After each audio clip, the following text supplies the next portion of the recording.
off of mute. Welcome to our first presentation on general permits, the first of 4 that we'll be doing. Everyone has been muted as they logged in to the meeting, but for questions, you can use the chat bar and just send it to everyone, and we'll be answering questions at the end of the presentation. And for each one of these presentations that we'll be doing over the next month, the presentations themselves are scheduled to be about 15 to 20 minutes, so brief but focused on certain areas of general permits. And my name is Rachel Nyes, and I'm a regulatory project manager with the Corps of Engineers. I've been working here for 21 years. And I work in the Permit Evaluation Western Branch, evaluating permits in northern and western Michigan. And for the presentation tonight, we will go over how regional and nationwide permits are written, review of the conditions applicable to all general permits, and go over how to apply for a permit. This presentation will focus on general permits. And we have 2 main types of general permits here at the Corps of Engineers. Regional permits, which are issued on a local level, and nationwide permits, which are issued at a national level.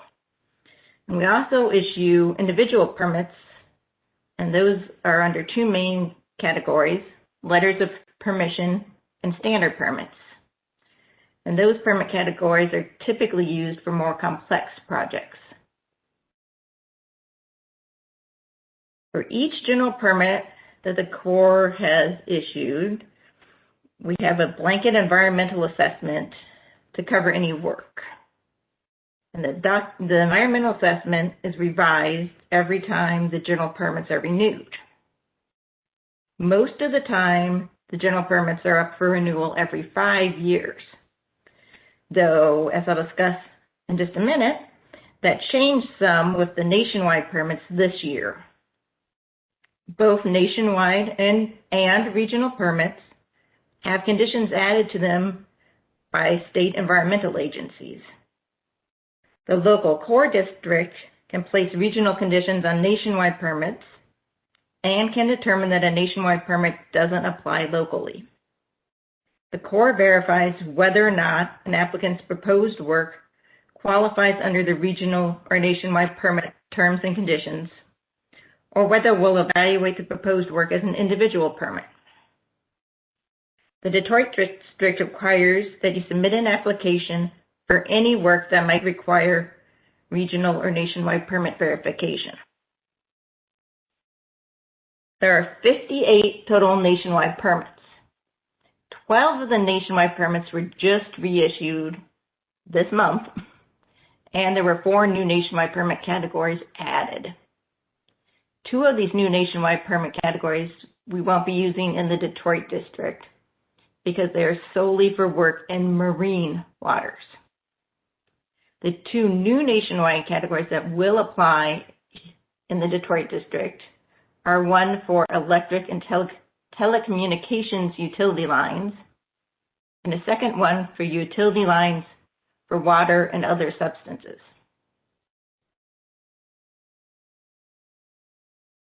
These nationwide permits went into effect on March 15th, and they are set to expire on March 14th of 2026. The remaining nationwide permits are due to be considered for reissuance next year. And the list of these nationwide permits with the district and state conditions is on our website, both for the ones that were just reissued and newly issued, and for the ones that will expire next year. This chart shows the most commonly used nationwide permits in the Detroit district from 2016 until 2020. As you can see, by and far the most commonly used was nationwide 13 for bank stabilization, with 73% of nationwide permit verifications reissued being for that particular nationwide. That's mainly due to the high water levels we've been experiencing. And that's followed by nationwide 3 for maintenance, which was 12% of the nationwide permits we issued, and nationwide 12 for utility lines. The next week, on April 7th, we will have a presentation focused on bank stabilization and general permits, which will cover nationwide 13, among others. There are general conditions that apply to every nationwide permit category. These conditions include that the material used for fill, including riprap, can't contain unsuitable material such as hazardous substances. Sediment and erosion control measures must be used. The structure must be maintained after it's built. And if any previously unknown artifacts are found, they must immediately be reported to the Corps of Engineers. This is an example of a general permit terms and conditions for nationwide 10, which is for mooring buoys. Even though it says MDEQ on this slide, they've now switched to Eagle, but the conditions still apply. The majority of nationwide permits will have Detroit District regional conditions, and they'll have conditions from the state environmental agencies. And as I just said, this example is for Michigan, and it has conditions for water quality certification from Eagle, which is the Michigan Department of Environment, Great Lakes, and Energy. The Michigan regional permit has 25 different permit categories. The current regional permit expires on June 30th, 2022, and it is also located on our website. These are the most commonly used regional permits in Michigan from 2016 to 2020. With seawalls being 24% of the regional permits we issued, riprap at 16%, docks at 18% of the ones issued, boat hoist 15%, pilings 7%, stairs 3%, and dredging 7%. And so next week's presentation on bank stabilization will also give more details on the regional permit for seawalls and backfill and the regional permit for riprap. And then the following week, on the 14th, we will have a presentation on structures, which will include information on the regional permit for docks, for boat hoist, pilings, and for stairs. And finally, on the 21st, we'll have a presentation on dredging, which will cover, among other things, the regional permit for individual dredging. To qualify for a regional permit, the proposed project must have minimal effect to navigation. Regional permits aren't valid until state and local authorizations have been issued. The Corps considers the impact of proposed project on many public interest factors, including navigation, erosion, the impact to aquatic organisms, and economics. Here's an example of a regional permit. This one is for spring pilings or pile clusters. Note that the state put conditions on the permit in order to obtain state water quality certification. And a separate permit from the state for the work will still be required. In general, for work in Michigan, applicants submit their application directly to the state through the MyWaters website, and EGLE will determine which applications to forward to the Corps. Keep in mind that although both agencies accept a single application form, the Corps and EGLE have separate review processes. Each agency has its own set of regulations and will make separate permit decisions. Because of this, the information required by EGLE might differ from the information required by the Corps. The Indiana Regional Permit covers 7 categories: bank stabilization, transportation projects, residential, commercial, industrial, institutional, and recreational developments, boat ramps, minor discharges, and excavation activities, agricultural activities, and mining activities. The current regional permit for Indiana expires on December 15th of 2024, and it can be found on our website. And in Indiana, they do also use the nationwide permits, and there is an Indiana Programmatic General Permit, which can be used for some minor projects. From 2016 to 2020, the most commonly used Indiana regional permits in the Detroit district were for transportation projects, with 42% of the regional permits we issued being in that category, and bank stabilization, which was 25% of the permits we issued. All projects issued under the Indiana regional permits must not occur near public water supply intakes. The equipment must be maintained and refueled in an upland area, and the work must be as part of a single and complete project.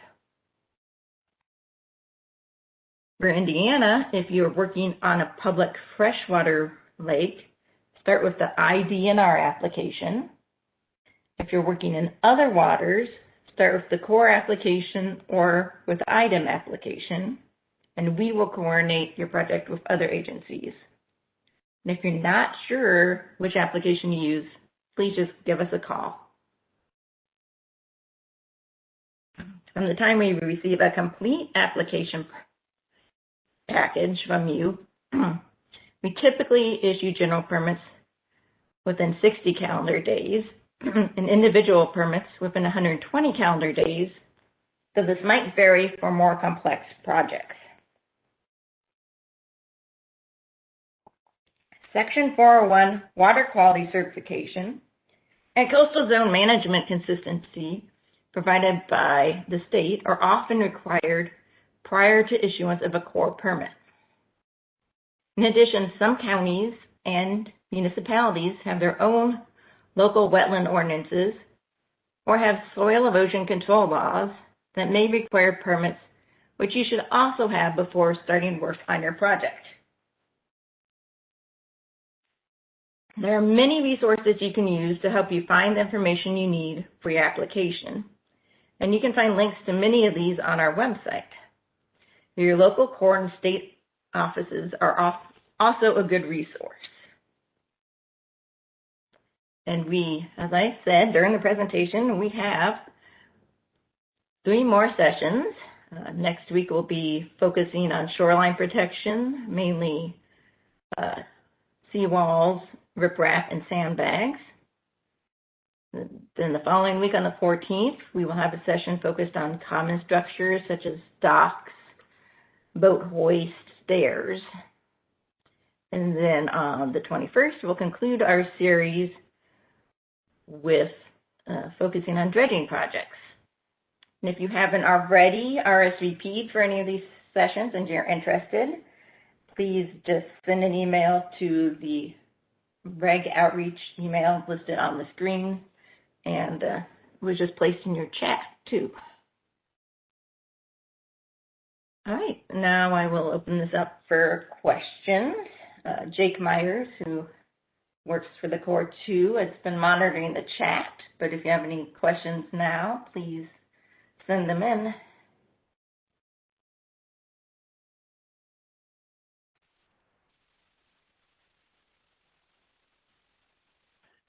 Thank you, Rachel. I'm not seeing any questions in the chat. Just so everyone's aware, if you're in WebEx and looking at your screen, if you go to the bottom right corner, there'll be a button that has a little sort of like a chat icon, and it says chat on it. So if you click that, you can then send a chat and just make sure it says to everyone and enter your questions in there.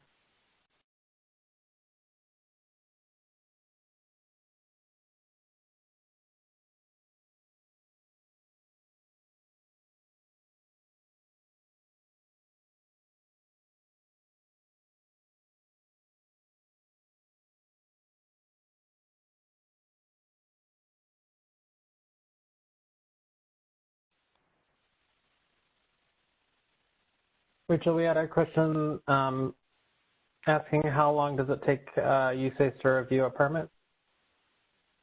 Well, once it's complete, and it can take a little while sometimes to get a complete application, it depends on how we're evaluating it. For the general permits that we're talking about here, it's normally 60 days. So this past year, we had over double the number of normal applications come in, so some did take longer. I'm hoping water will be a little lower this year, and it won't be quite as much applications coming in, but we'll see.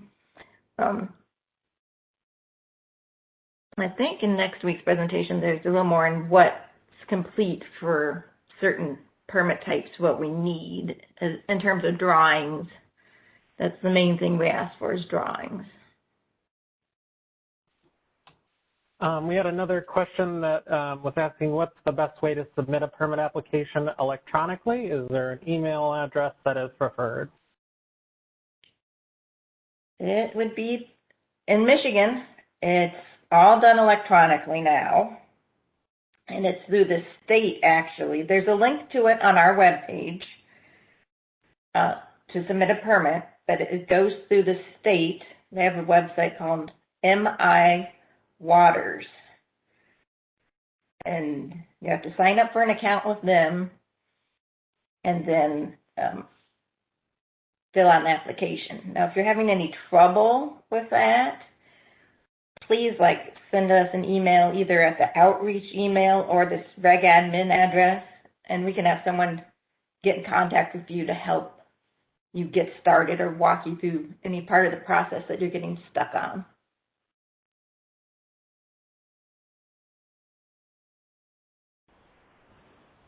And the form for Indiana is on our website too.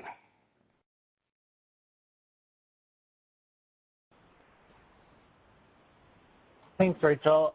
We had one other question in the chat, which was if our application is not responded to within 60 days, who do we contact? I didn't mention it, but thank you for that question.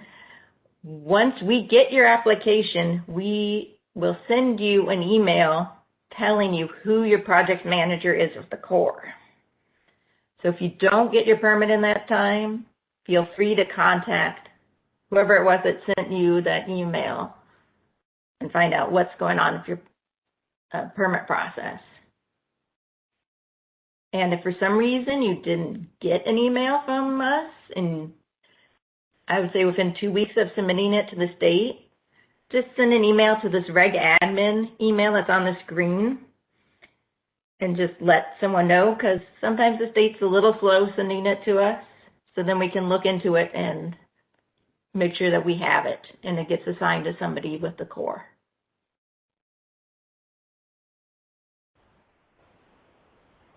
And that reg admin email is in the chat.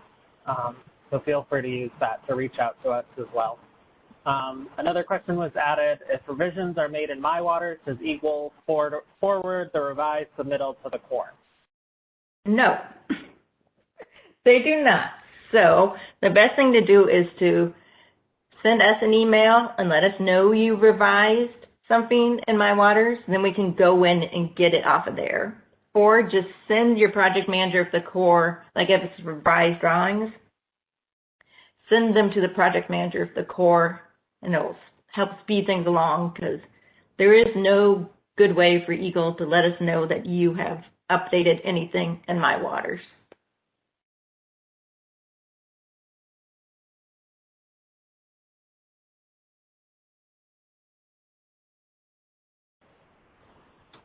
That was the, oh, hold on one second. I've been getting a couple in the Q&A too. Oh, I think we already addressed that one. Someone was asking about Indiana, so you had mentioned Indiana. Yeah. At this point, I'm not seeing any other questions. Maybe we can wait a minute or two if someone's typing up a question.